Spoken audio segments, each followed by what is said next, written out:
Hello guys, in today's video I'm going to show you how to use Spocket with your Shopify store.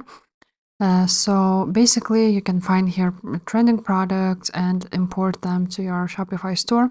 So first of all, you go ahead to spocket.co and now you will need to connect your Shopify store. So right there at the left corner at the top, you're going to see add new store. So click on that and then you're going to choose premium AI Shopify store with trending products, or you can also manually connect your store. So this costs $2. So I'm just going to click manually connect your store. And now what we are selling. So for example, let's choose something like that. Of course, we can choose whatever we like. Now we can of course skip this. Now when you will connect it with your Shopify store, you can actually go ahead here and try to find US, EU products, AliExpress, winning products, and so on. So let's look at those. For example, here it is. Let's choose this random product and you basically click add to import list. Now to do this, you of course need to upgrade and choose the best option for you. You can try it for free for a few days, I believe. So that's that. Now the yearly would be way cheaper.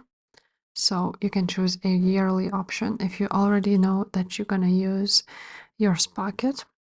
And here you can actually find a lot of products. You can import your products directly from AliExpress by installing AliScraper. And you can also, as I said, you can connect your store with AI. So with the help of AI, you will not need to do much. But basically, this is how you find those products. They have a lot of categories, some winning products. For example, for pets, you can see here a lot of different products which are related to the pets. So that's basically it. That's how you import those products, how you find them. You can also choose and use ChatGPT AI blog SEO optimizer, which basically writes you a description for you. So I also suggest you to use this one. And yeah, here are reviews. You can actually import product reviews to your Shopify store. And again, import reviews from AliExpress or from somewhere else. So if this video was helpful, guys, please leave a like, subscribe to this channel, and I will see you next time. Bye.